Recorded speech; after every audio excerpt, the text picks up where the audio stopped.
eastbound and down, load it up and truck it. Are we gonna do what they say can't be done?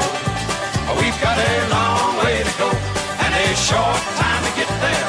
I'm eastbound, just watch no bandit run. Keep your foot hard on the pedal, son, never mind them brakes. Let it all hang out, cause we got a run to make.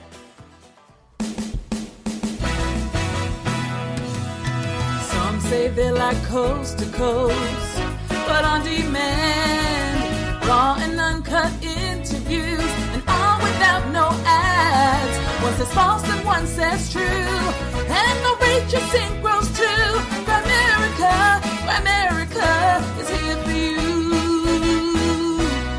Stories from the listeners they sent to Graham. He'll read them and be amazed, but Darren may say no. One says red and one says blue, but if it's balls it just won't do. Grimerica is here for you.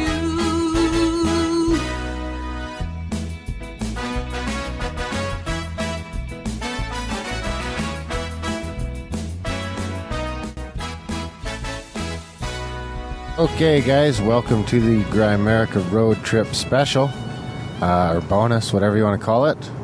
We are in the scablands of Washington State right now, and yeah, I guess we're going to interview. We'll probably have some chats with Brad and Justin, maybe Justin in the morning. Yeah, if he comes to the hotel, we'll have Justin on for a bit. You guys know Justin. What the fuck is with your piece of shit fucking Jesus Christ? You know, shut it off. Just shut it off. I'm going to cancel this podcast. You should never drink regular. I'm going to cancel it. It'll be fucking canceled because of Graham.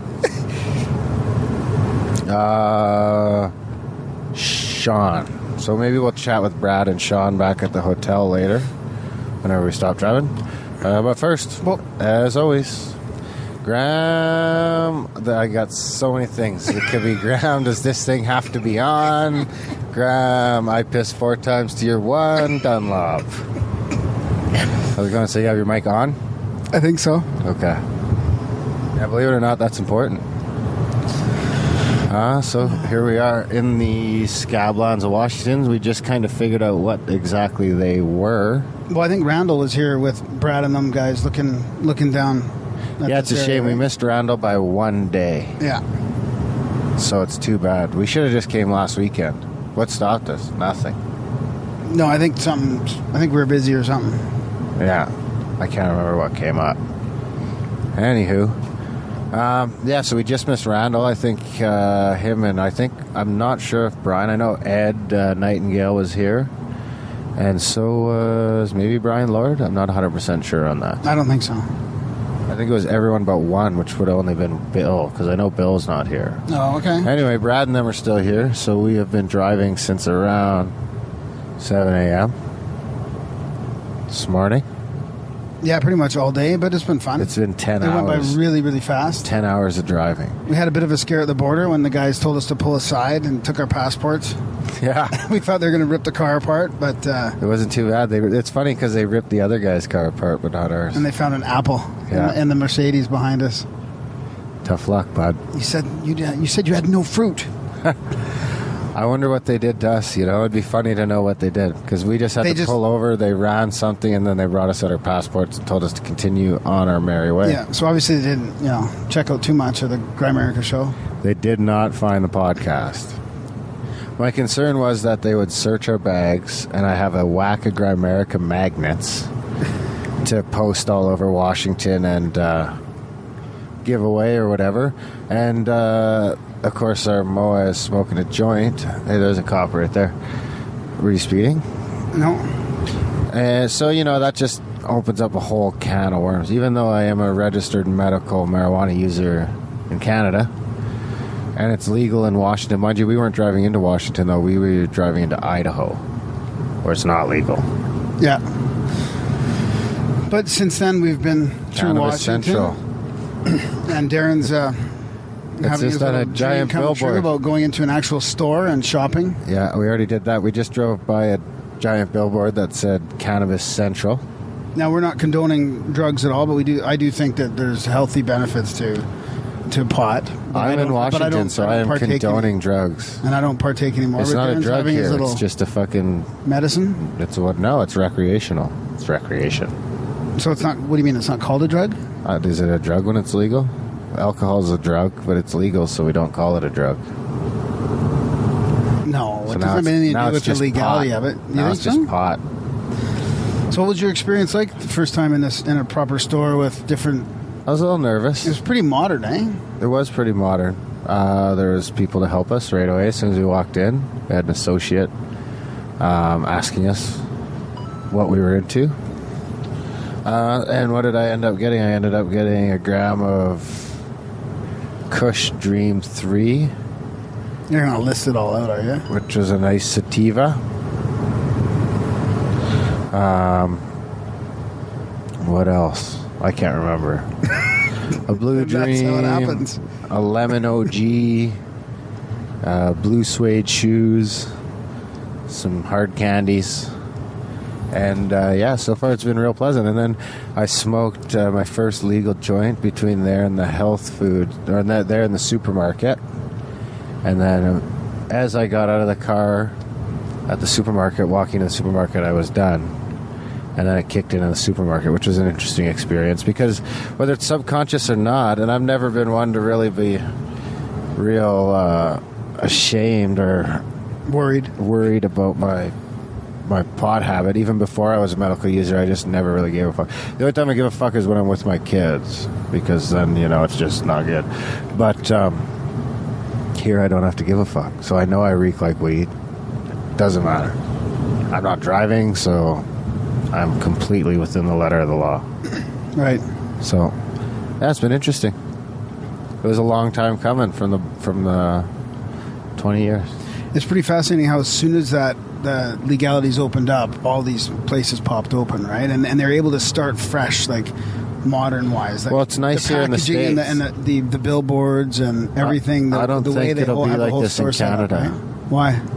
I don't know. I just can't see it being the same. America's always been the wild, wild west kind of when it comes to that kind of stuff, right? Like you can buy fucking 40s of Jack Daniels in the supermarket too, right? You can't do that in Canada. But how does that have to do with... So I just think it's not going to be nearly as many dispensaries or anything like that.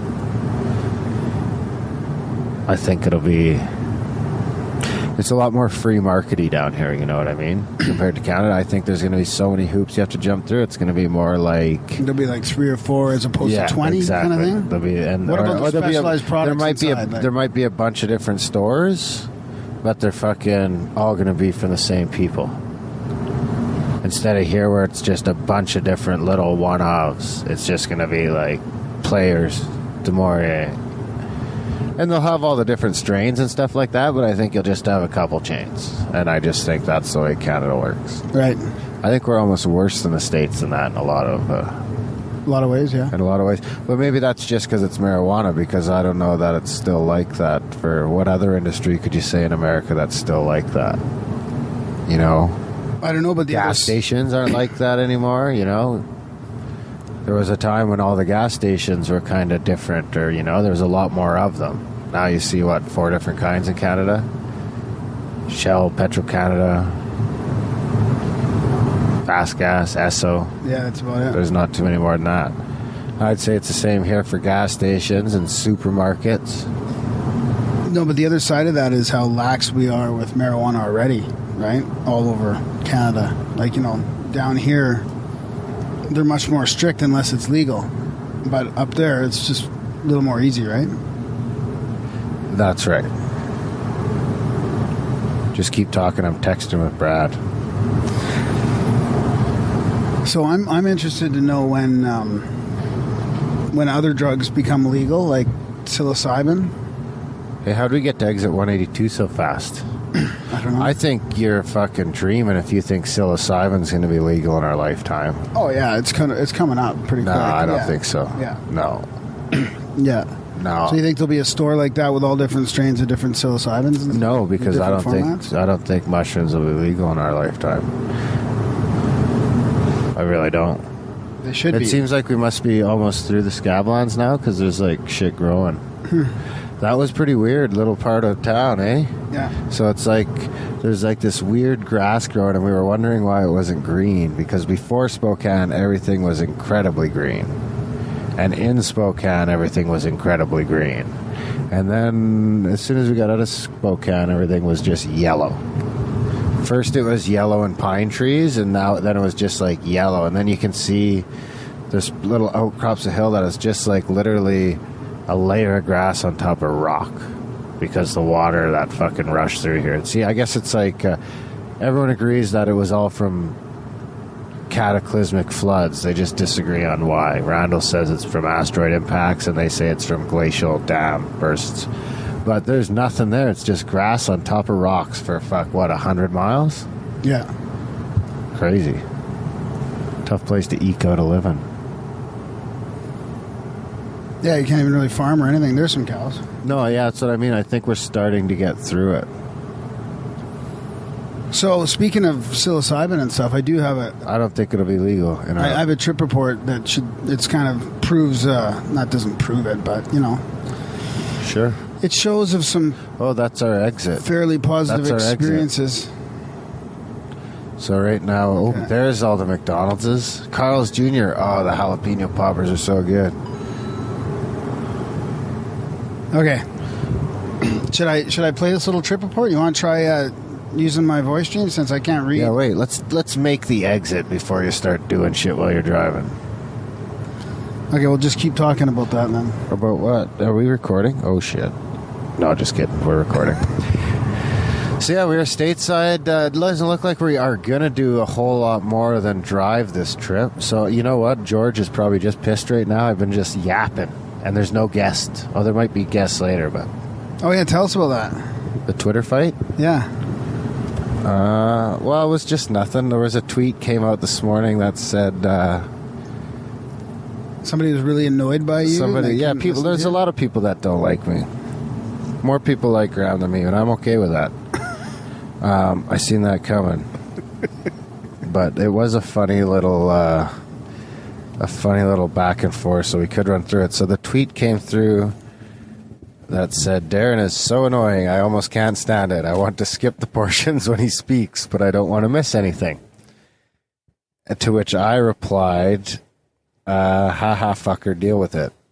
And then I said, "If you support the show, I'll stop talking."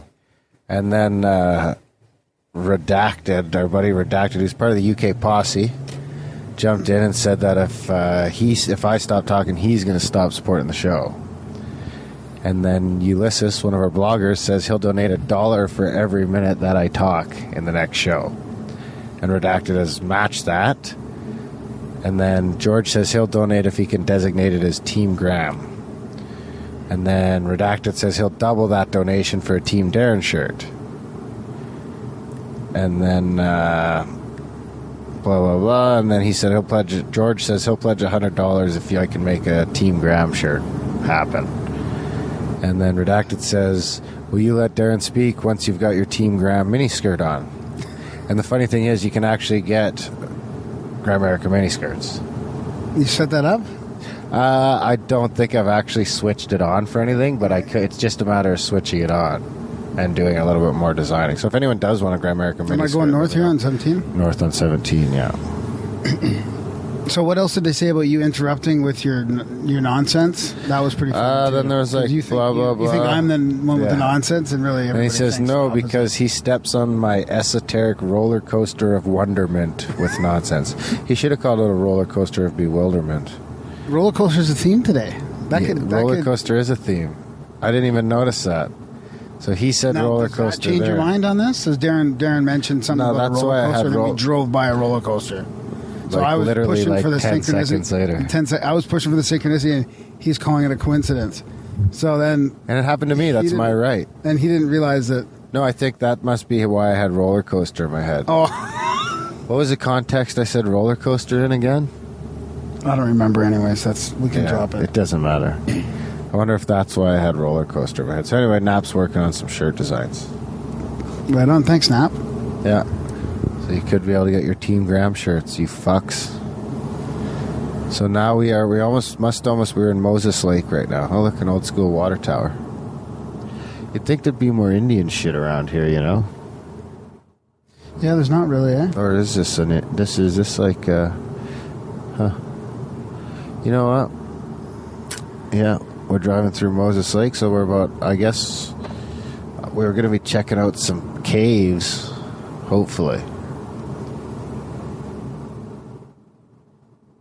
On 17. Okay, should I get this trip report set up here? We'll try it on the voice stream. Let's do it.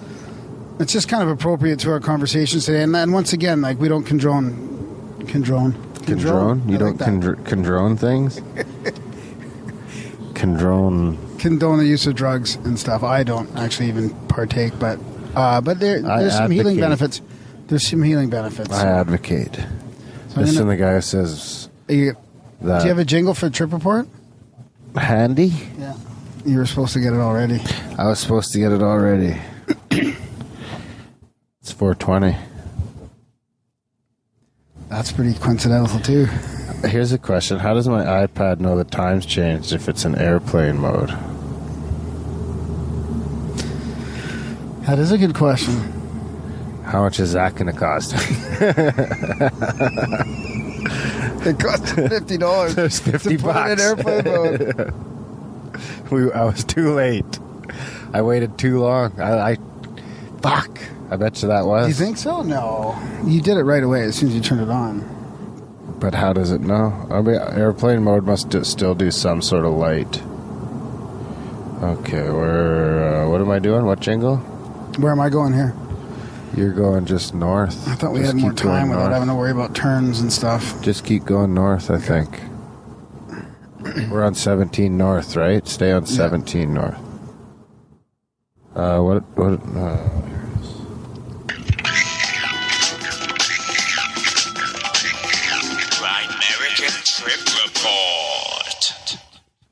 right, this is from first time we've heard from Ryan. I think he's a fairly new listener. We'll try it on the voice stream here. Not Ryan S.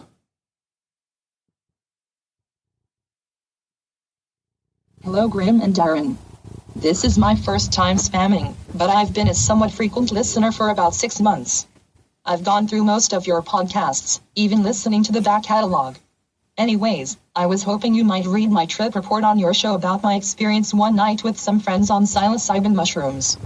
It'll be a bit difficult to convey everything I would like to say, seeing as trips have many layers and dimensions to them.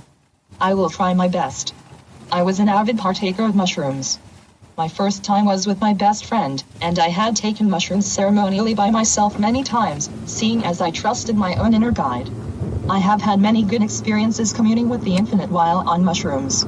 This trip was one of my most profound. The setting is my friend's side house, off of the main house where his parents lived.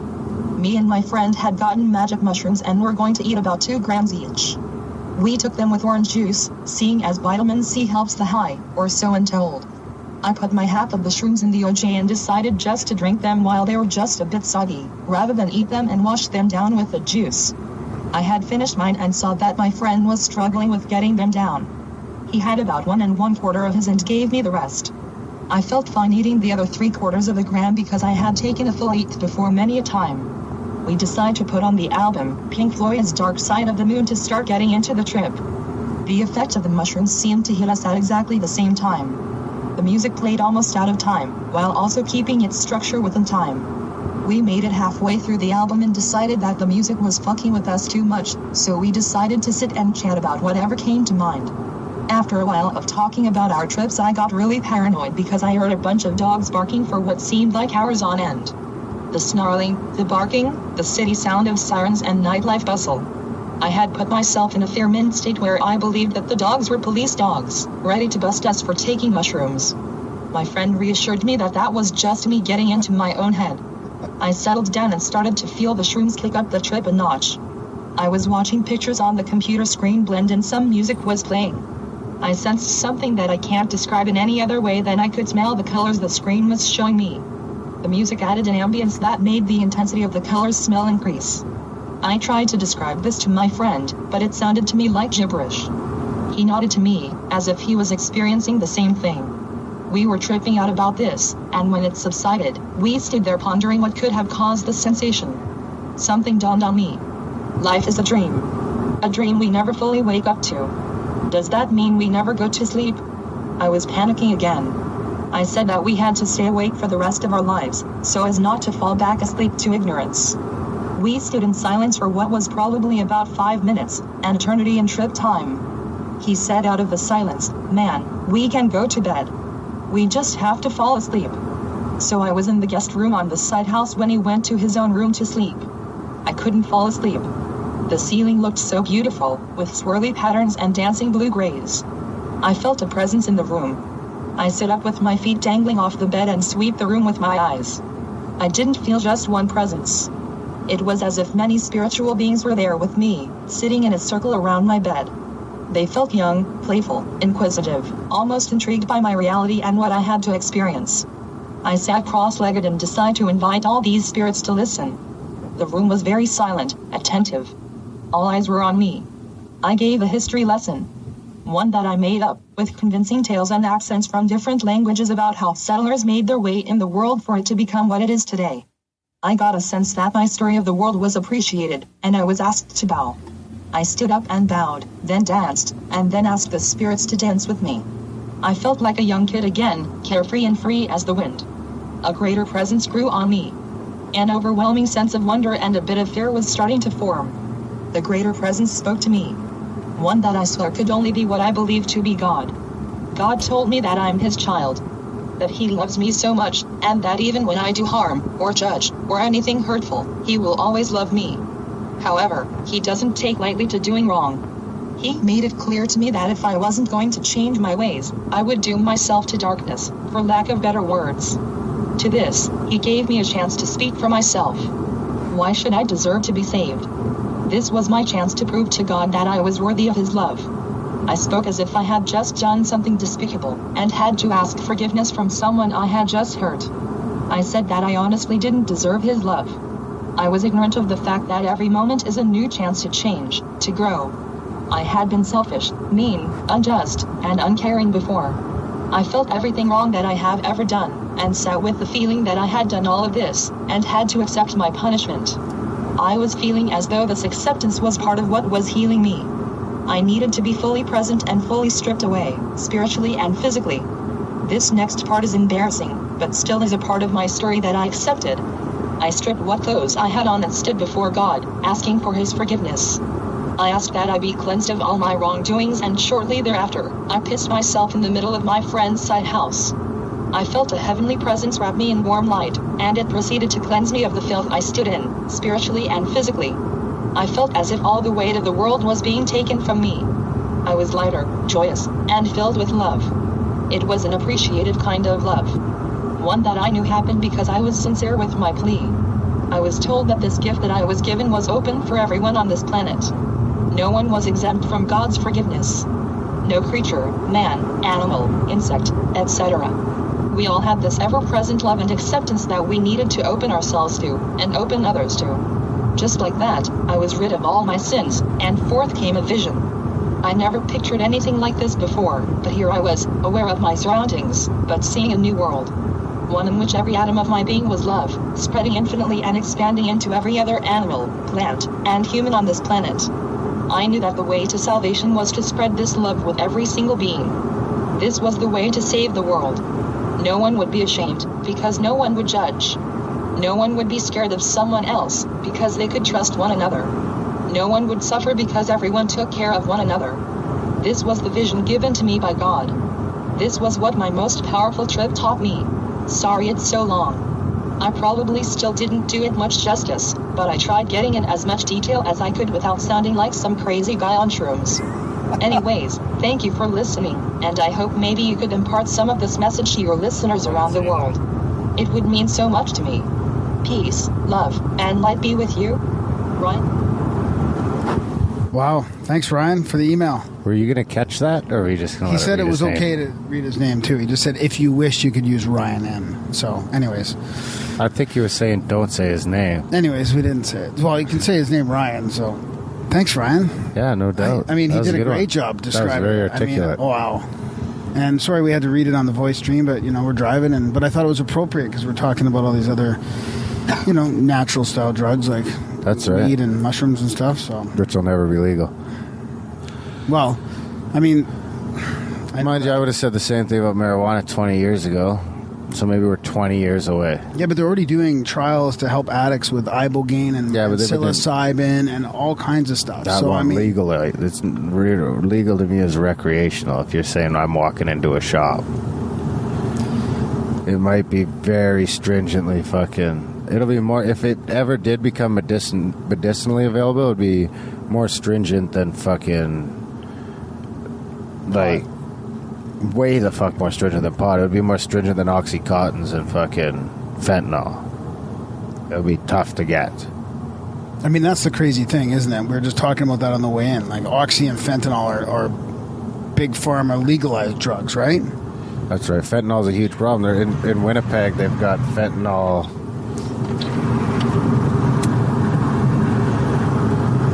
Fentanyl what? Found fake acid. It was actually dipped in fentanyl, which is super addictive and killing people like crazy. Yeah, that's crazy. Which to me is just a result of the drug war. Because it's not... Because you can't get LSD anyplace else. Like if it was someplace like fucking Portugal, and I don't quote me because I've never been there, but my understanding is you can buy everything legally. So if you want to get acid, there's a place to go get acid that's somehow federally regulated. Right. Yes.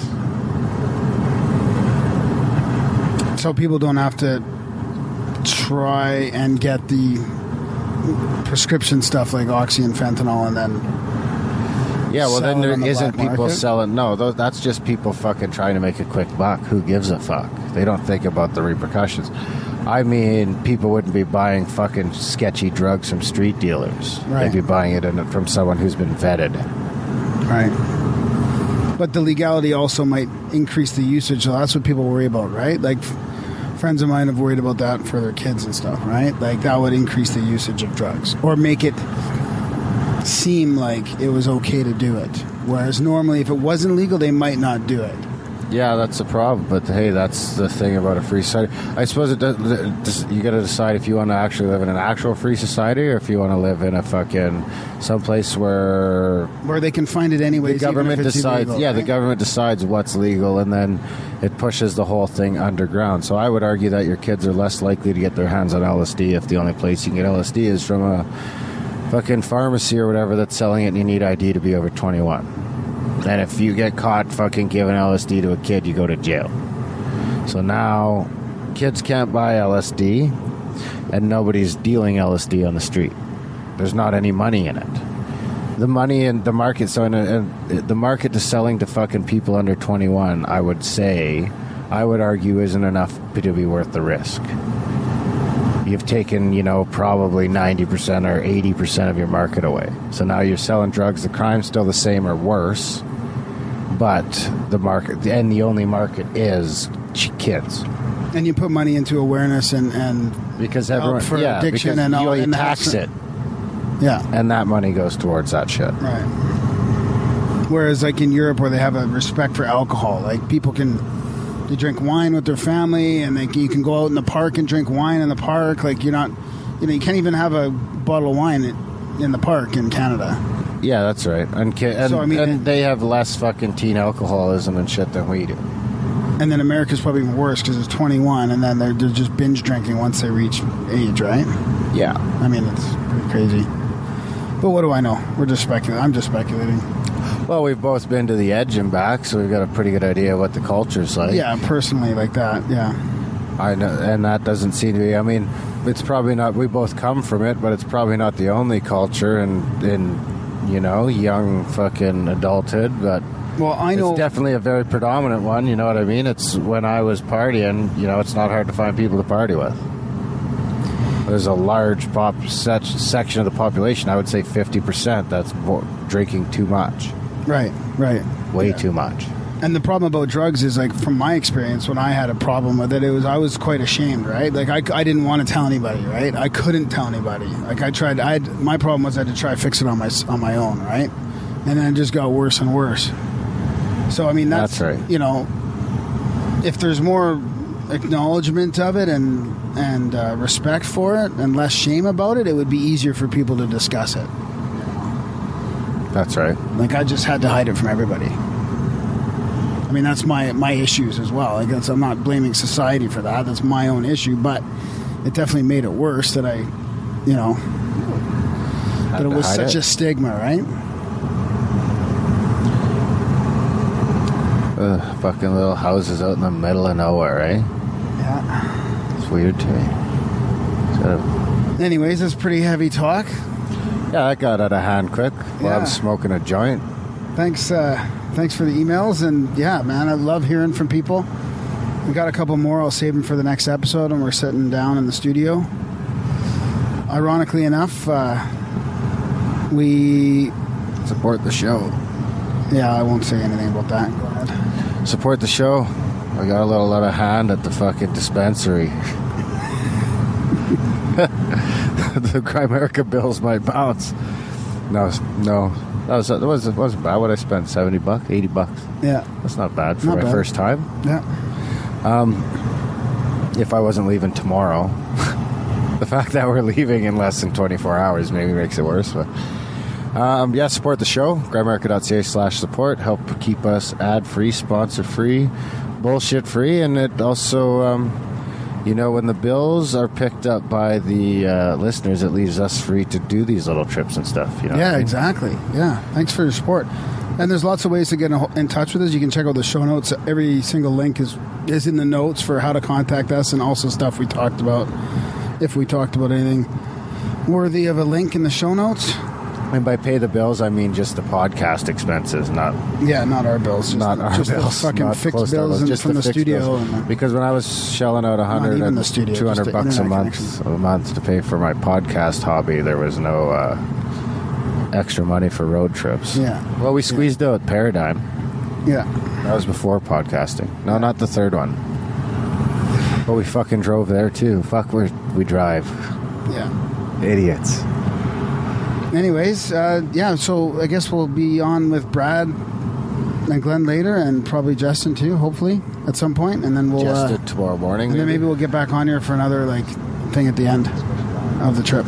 Yeah, maybe on the ride home, and, we'll check back in a while here. After all, he claimed he invented the internet. But if he's so smart, how come every internet address begins with www?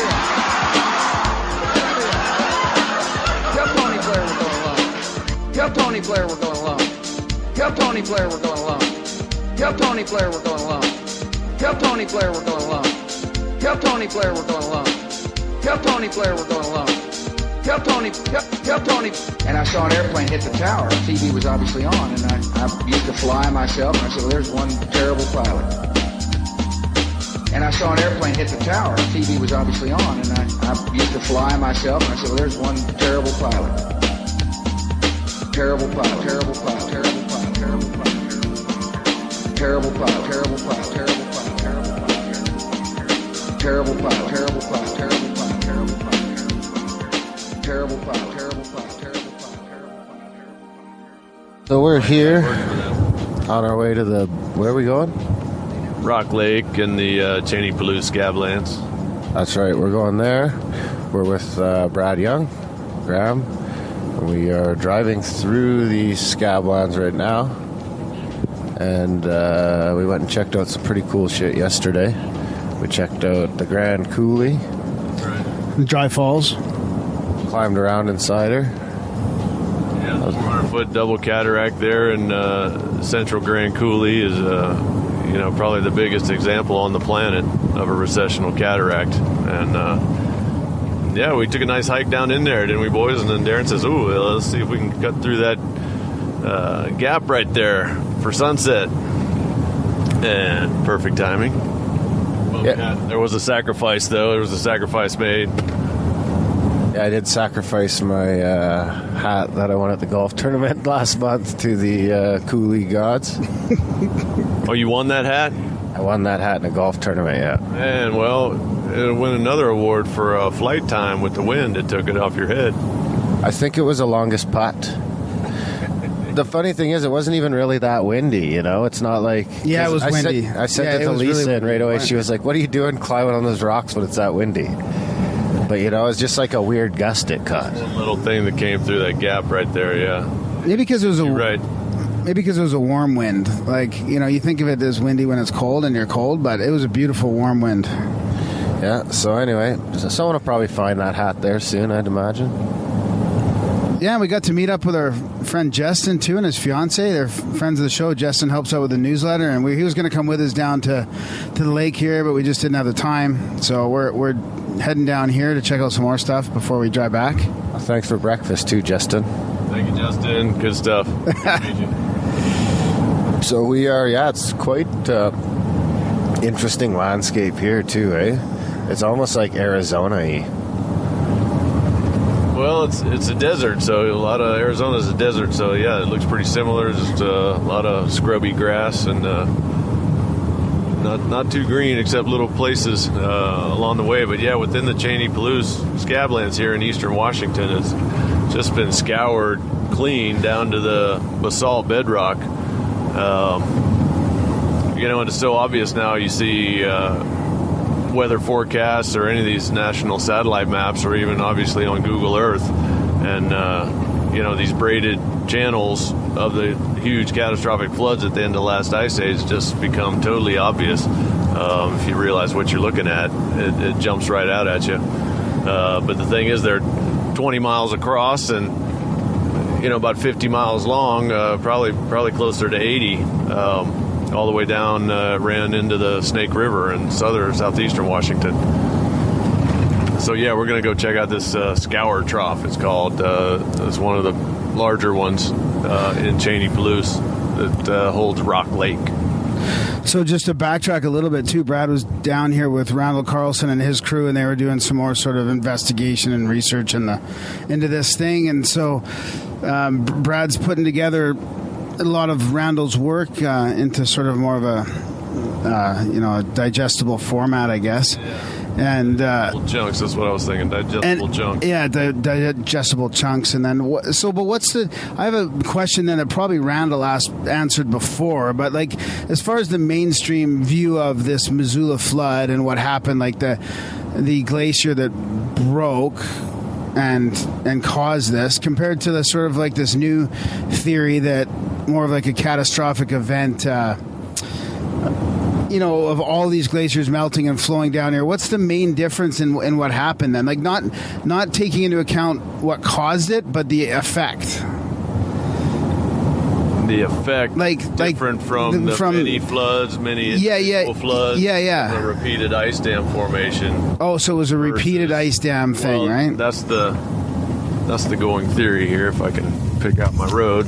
There we are at Williams Lake Road. We are turning at the big Zanny's Western Bar and Grill sign for anybody out this way. And there are American flags on everything, eh? Yeah, everywhere.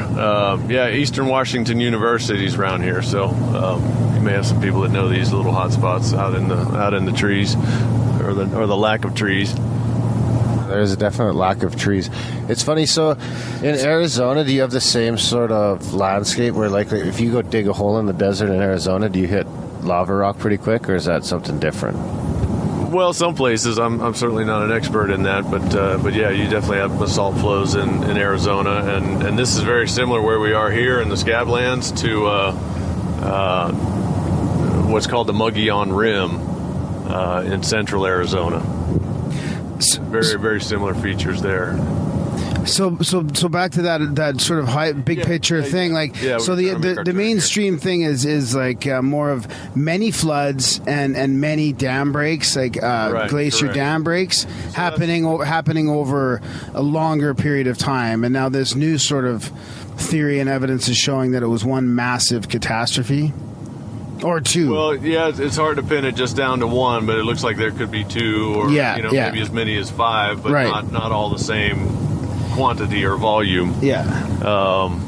But the big problem is the current theory that's been around for 50, 60 years now is it's relying on this ice dam, which was a lobe of the Cordilleran ice sheet that came down into the Purcell Trench of the Idaho Panhandle, right, and blocked off the Clark Fork River Valley, and then the river, backed up into a huge lake, total about 550 cubic miles, going down into Missoula, Montana, and then up into the basins where Flathead Lake is, and then south into the Bitterroot Mountains. So anyway, huge bathtubs that held water. But the problem is, if it's 2,100 feet deep, that would make it the deepest lake on the continent, held back by ice, and not just a little bit of ice, but what's supposed to be moving ice, right? And then the valley there is 7 miles wide at the 2,100 foot deep level. So we're looking at Grand Coulee Dam the other day that's a mile wide and 500 feet high. That's the biggest concrete structure on the continent. And this ice dam would have had to been about 10 times larger than that concrete dam. So how do you have a solid enough dam from moving ice that's got melted ice or, a liquid lake right next to it? So that it doesn't make sense that you've got cold enough to have a growing, expanding, solidified ice lobe, and then right next to it you've got all these huge quantities of water that could only be the result of meltwater or for some reason outrageous amounts of rain. So the two ideas don't go together. So there's problems from the beginning with the whole ice dam. So there was a lobe there, we don't dispute that, and it would have blocked off the Clark Fork River Valley. But the idea of it backing up a lake and then it stagnating there for 50 to 100 years before it finally built up the pressure to break through the ice, we have trouble believing that would have happened one time, much less 80 times. Right. Yeah. So, yeah, if there's ice coming off the continental ice sheets in Canada, superglacial, right, over the ice, subglacial, which there's evidence of, and we went and looked at some of that, and apparently there's not really many studies being done on the southern end of the Rocky Mountain Trench that has huge drumlins that are an erosional form that they now recognize as being formed from highly pressurized subglacial water flows. So anyway, the Lake Missoula would have been a temporary lake from all that meltwater coming out of Canada. But it might have been, for a couple weeks or less than that even, not 50 years. Right. So it just, it's hard to fathom how ice is sufficient to hold back 2,000 feet deep of water, because the calculations are that down at the base of it, at zero bottom of the lake, almost 1,000 pounds per square inch pressure. So, it's hard to fathom something 2,000 feet deep being held back by a 5 mile wide chunk of ice. Yeah, and it's for any time period at all. Yeah. You would think you would see more. I'm no expert on anything, but you'd think you would see more scarring then, like more scarring from you'd think you'd have chunks of ice that could be, like 1,000 feet by 1,000 feet, a giant ice cube kind of roller coaster and down the. Maybe not, but you'd think you'd like all the trenches you see are kind of smooth, and you can tell it was kind of a liquid formation as opposed to a iceberg one. Oh, I'm not sure which of the trenches are smooth. I mean, they're extremely jagged, I think, for the most part. And there would have been all kinds of material being moved within these flows. It would not probably until the later stages of it be something we could compare to water, because there's just so many things in the landscape that would be getting stirred up and ripped apart, and the initial wave, could have been 100 feet, 200 feet high, so you just get the idea of all these trees being ripped up and just the whole landscape in front of this wave just exploding as it, rushed downhill at 50 miles an hour potentially. You can see... Would that be the speed? Yeah, lots of places I think it would have been going, just rolling forward at, 40 to 60 miles an hour. So we could technically outrun it. technically on your in the van. thoroughbred horse. Oh, in the van? Yeah, we punch it and run. Could you imagine that? Yeah, well, the interesting part is not only is that hard to fathom, but what else is hard to fathom, which both mainstream, the views and sort of these new things are accepting, that the scablands that we were just driving through were under like 200 feet of water 13,000 or 11,500 years ago, like, which is really not too long ago. We were under, this was under a couple hundred, extremely recent. Yeah, it's like 100 grams. That's the way I look at it. 100 grams is not long ago. Well, in the territory we're going through now, there's these elongated hills that were shaped by the flowing water, and there's lots of places where they found high water marks. So I mean, they can tell what the depth of the water was flowing through these places. Is that what you're talking about, Darren? About the roundness? Then is what we're seeing here, like more of that. Yeah, that's than... right. It looks more like a smooth transition, like you get at the bottom of like sand ripples almost. It's kind of like. Yeah, well, I'm looking forward to see where we're heading later too, because I think that has, it just kind of looks like the bottom of a sandy beach in the Caribbean, except on a much grander scale. Over at Steptoe Butte, there's lots of rolling hills. They call them the rolling Palouse Hills, which is around the Palouse River. Again, eastern Washington. It flows right into the Cheney-Palouse scablands here. And that, if we had more time, that's somewhere we would go get to, where the Palouse River runs right into this scabland tract. There's some very obvious water-shaped forms there, and that was one of the places that the first researcher that really pioneered this work across the scablands, J. Harlan Brett, 100 years ago, was out here walking the land with his students out of Chicago and with his family, and sometimes on a horse or on a jalopy. There weren't any roads or trails much at all, but he spent 20 years traversing the territory out here and making maps and trying to convince people that it's only the possibility would be the result of a huge flood. And a whole lot of his colleagues resisted that, but they never came out here to witness it and identify the features themselves. But once they finally showed up, even the most staunch detractors, changed their ideas and said, well, how could we have been so wrong? Do you think we're close to... do you think we'll see another aha moment like that here in our lifetime? I think the shift's underway now as the evidence compiles, that they have started to recognize what the features are caused from here in this area of Washington, where it's most prolifically displayed, more than anywhere on the planet. Is that what that's from? That's from a subglacial outburst flood? Well, we've got those in Wisconsin. Well, we got those in New York. We got those in Northern Europe. So now that they know what they are, they're starting to recognize them in many places. And the big picture of such a big event, it's gone beyond the regional Pacific Northwest scablands. It's gone beyond the continent of the whole North America at the terminus of the ice sheet across the Canada-U.S. border, basically. It's now including Northern Europe. The English Channel is a result of catastrophic flooding, it now looks like, now that they've got these bathymetric studies that show the topography under the water. It looks identical to the scablands out here, to Grand Coulee.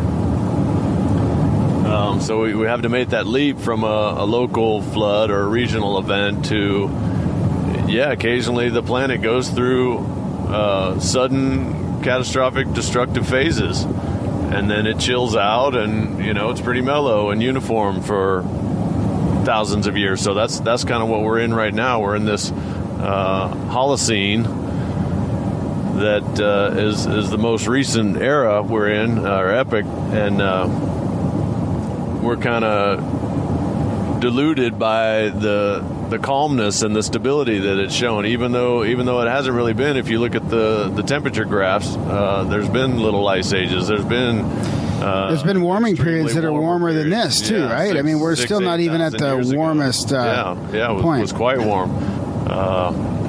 The climatic optimum, they call it. Beautiful time, the potential, Garden of Eden kind of Earth, where after this destruction, things started to be rebuilt and we started to repopulate the planet. There's a good chance that we, as humans, came close to being extinct also, along with all these other huge animals. All the different species of protobasidians, the elephant-type creatures like the mammoths and the mastodons, and then you got and this is something Randal, just totally loves to get into because he always loved dinosaurs. So to learn later that there was a whole nother level of huge beasts that also went extinct, but extremely recently, that was really something that drove him early to get into this. And the first time I heard him present, he got kind of totally lost in that description of all the animals that are now gone, that used to be right here, used to be all over this continent. 600-pound beavers and armadillos the size of Volkswagen bugs, and bears that stand 12 feet tall, and these 16 feet tall ground sloths, and just all this stuff is gone. And we find out more as the dating gets better and evidence compiles pretty much the exact same time, 13,000 years ago. Graham Hancock likes to pin it right down into 12,900. And then that brings in all kinds of other ideas. That's the dating that Plato put on the sinking of Atlantis. So it opens up a whole new potential history of our species back here. That some of us managed to live through this great recent destruction.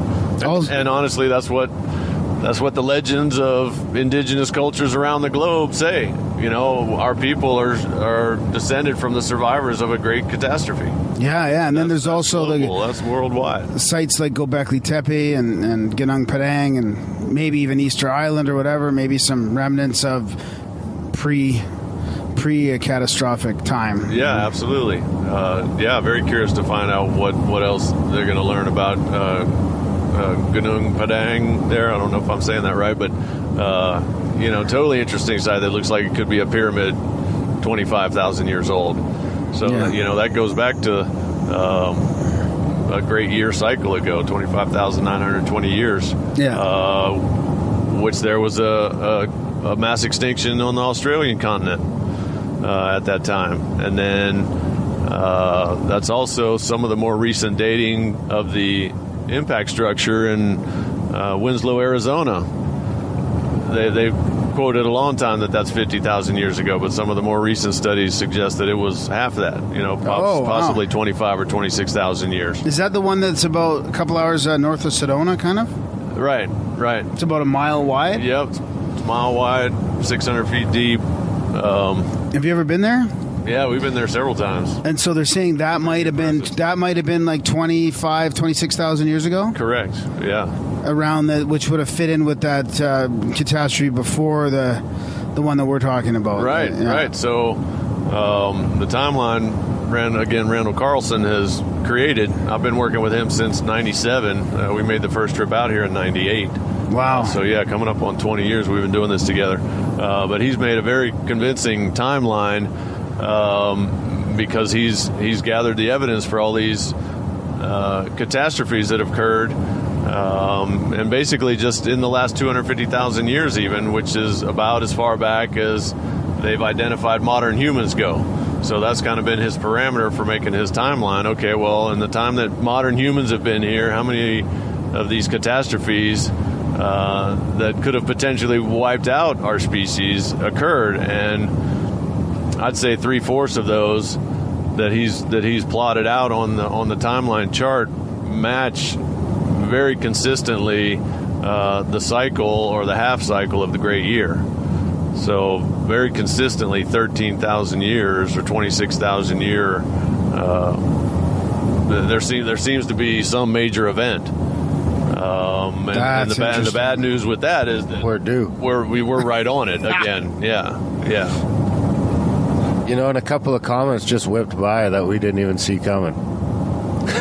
Is that what that was? I was focused on the road. No, I seen an article the other day that said it was the second asteroid in a week that had traveled within so far of Earth, closer than the moon, or something like that, and we only seen it like 3 days prior. Yeah, I thought you were talking about the jets flying over here. You know, sometimes they look like a comet, and you kind of hope, ooh, is that going to explode? Yeah, I've heard that news, but I haven't studied it. We've been deep into this road trip and got all kinds of footage and videos, and we've been flying a drone. So I've been tied up with the events at hand, and yeah, I'm anxious to follow up on that because that's the more likely situation, honestly, at this point, that we're not going to see it coming. So what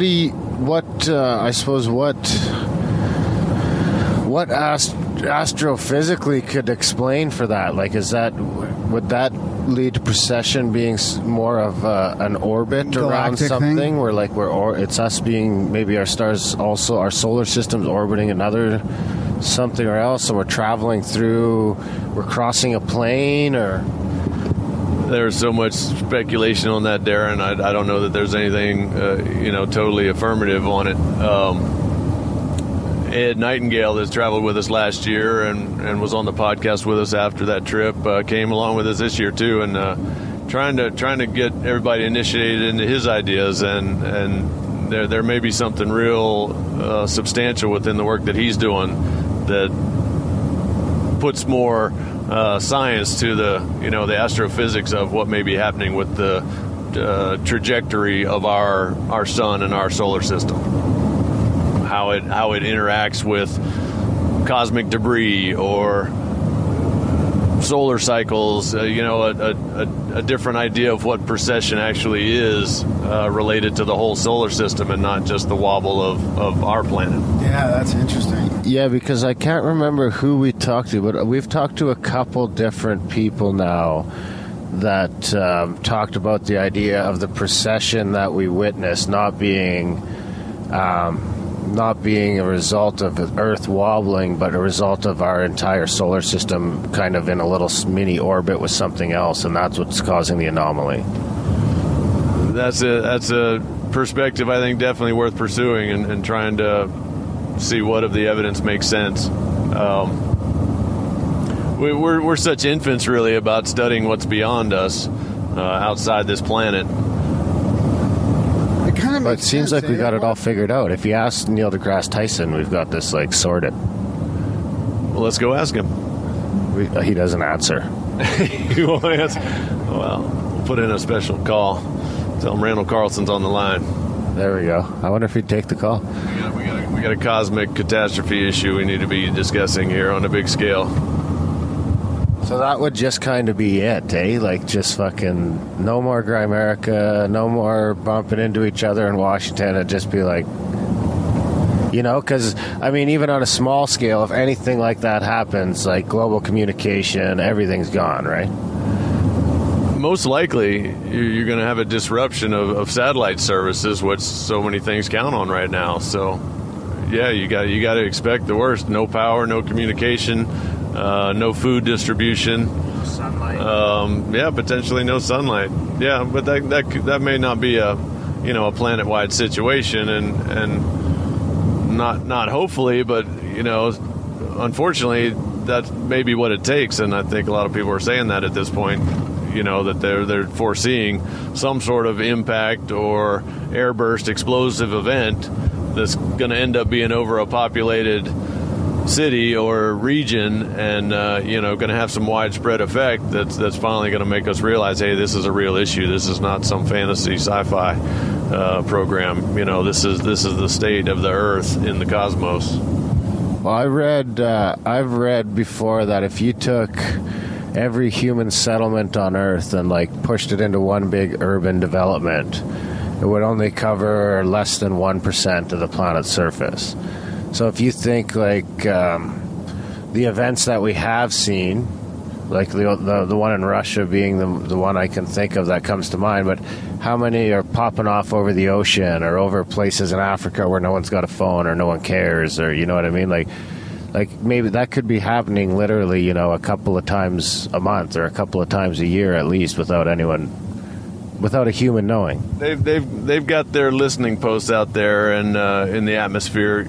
Lots of times they're trying to identify where a nuclear test might be, and some of this information came out, I guess, just within this year about how many explosive detonations they have identified in the atmosphere, and it's way more than anybody would be comfortable with. Do you know a number? I can't remember. I think it's in the hundreds, though. It'd be interesting if we really realized that just in the last 20 years. Every 13,000 years or so that we do, as a solar system, go through some sort of galactic asteroid belt, and they just pelt to Earth every 13,000 years. Like, I wonder if we can go back and see evidence of that over time, like Randal's doing. You know, maybe even goes back further. Maybe they knew that, and that's why they're covering up Gobekli Tepe and all these things. Like, it's fascinating. Like, you can almost picture that happening. It does seem that there's a suppression of the information that you think that would really help a lot of people discover more about the history and the state of the planet. Why that is, I can't quite explain.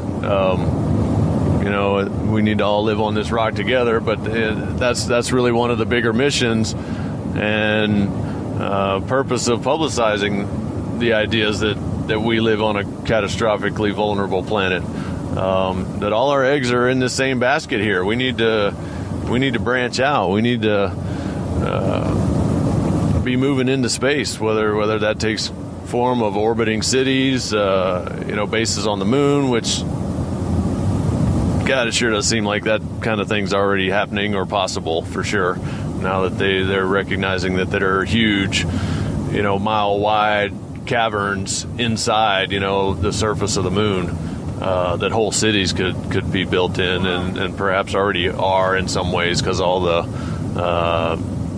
flashing lights they find and outgassings and water vapors and quote, lunar transient phenomena that people have really gotten images of through their just watching and having the telescopes targeted to the moon just in case those things happen. They have been seen regularly. Really? And that doesn't get into all the people that are studying the Clementine images and all the things that are showing anomalies that look like they're structures on the surface of the moon. Alien? Well, aliens. Putting words in your mouth? Alien's a charged word. I'll say that. Right on. Well, maybe we should leave it there, Darren. Yeah. We're pulling into Rock Lake here now, so maybe we'll be back. Maybe we won't. And that was our recordings. I think they probably turned out all right from our little road trip to Washington, which was just that, a whole shitload of driving. Yeah, we got some pics on Instagram, actually, if people want to check it out. Is there an easy link for that? Oh, it's in the show notes. Everything's in the show notes. Yeah, that was fun, man. Yeah, we'll talk about it more in the intro to the episode that came out before this, I think, right? We'll keep this short and sweet. Yeah. Just a big thanks to Brad Young. And big thanks to Brad Young, Justin Cosmic Rex, Justin for buying us breakfast and driving all that way. And his fiance. Yeah, absolutely. You. And check that shit out if you're in the area. If you are in Washington or Portland, you should just go do it this weekend. It's pretty mind-blowing. Yeah. Dry Falls and the Grand Coulee, right? Wow. That's right. Yeah. So, thanks for listening, guys. Check out grimerica.ca/support for all the different options on how you can keep us plugging these podcasts out in the back catalog free, no ads, no bullshit. Sign up for $1 a month, and you can move up from there all the way up to $30 a month. Do a one-time donation if you prefer. Review the show, spam Graham, sign up for the newsletter, and tell your friends about this motherfucker. Is that it? Yeah, that's it, man. Thanks for listening, guys. Maybe we'll have another road trip someday. So. Yeah, I hope so. That was fun. We'll do it again.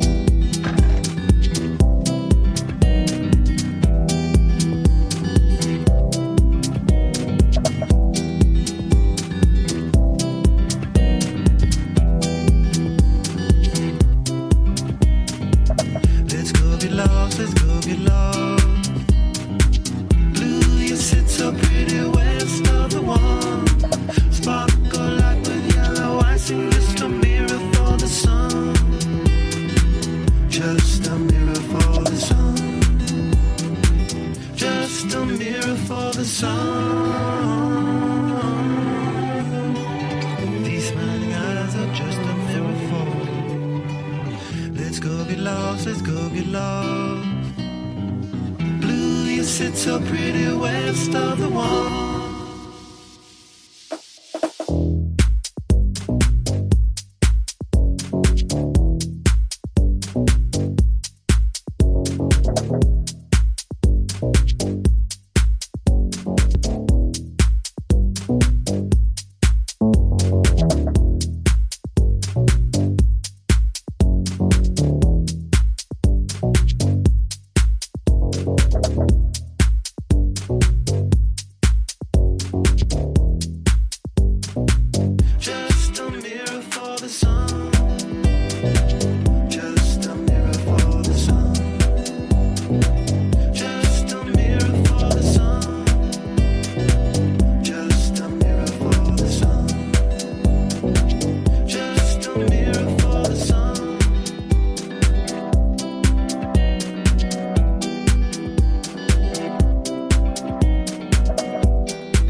I'm a Randal Graham with synchronicities all over the web.